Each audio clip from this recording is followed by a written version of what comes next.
Hey everyone, this is Aubrey from Piece by Piece Living, and today I wanted to show you how I make Vietnamese iced coffee.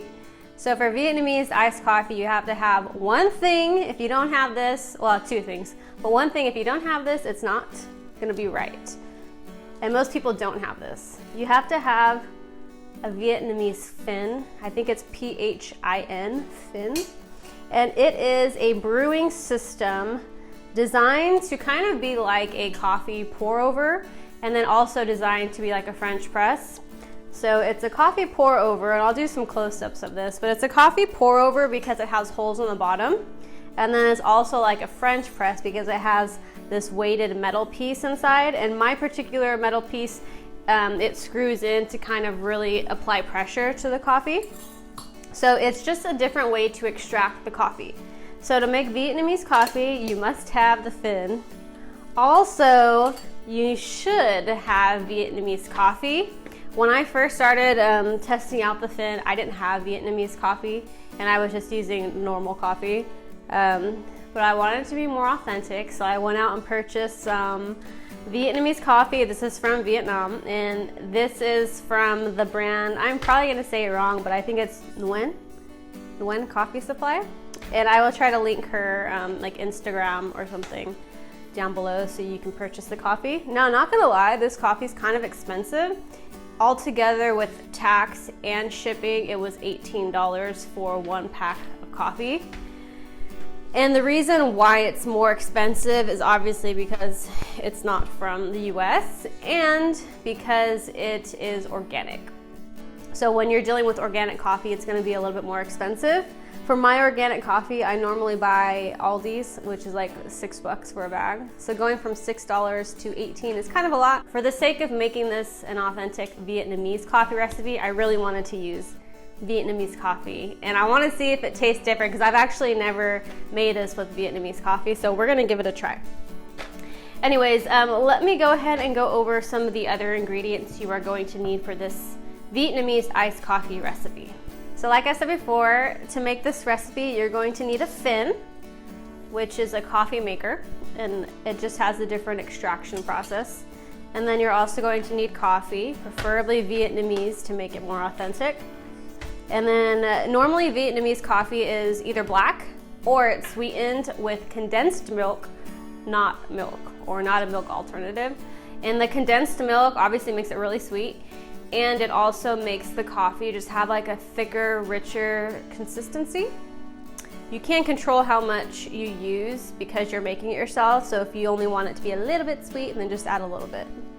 So you're gonna need condensed milk, a cup with ice, and then this is pretty cool. This is Vietnamese cinnamon.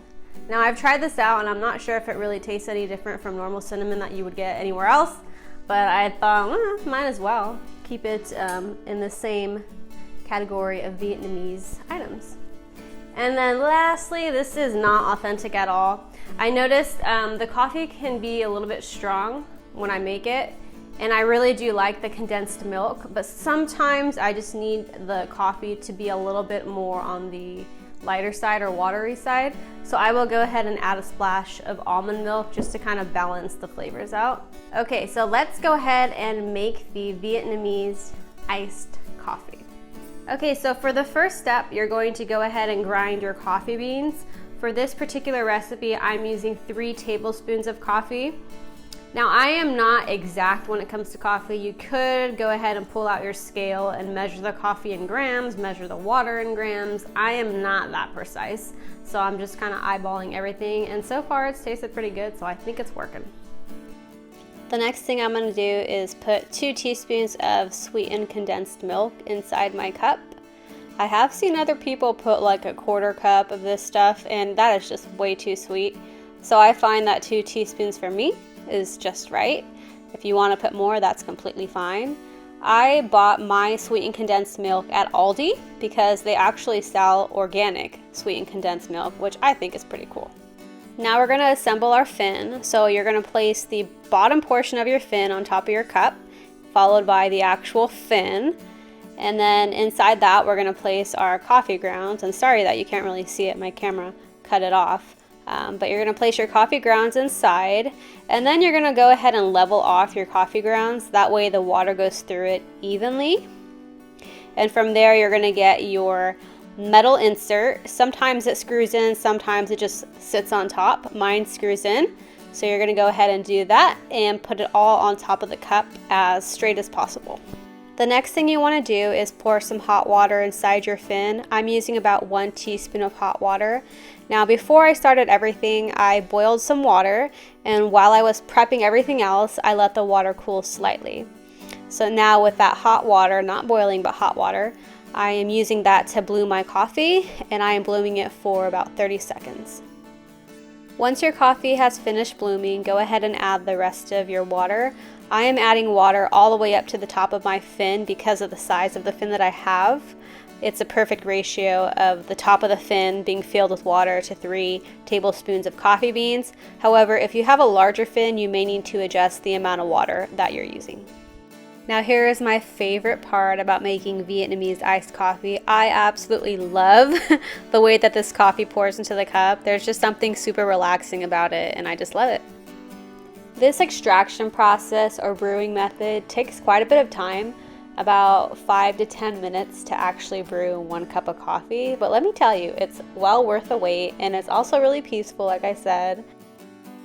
Once your coffee has finished brewing, go ahead and put your lid on the table and then put your whole fin on top of your lid. At this time, we are going to go ahead and get a spoon and mix our coffee with the sweetened condensed milk.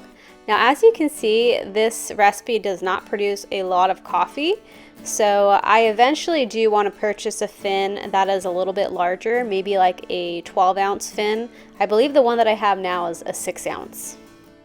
You can totally skip the ice and just have a hot cup of Vietnamese coffee. However, I really enjoy iced Vietnamese coffee, so I am just adding about half a cup to a cup of ice cubes.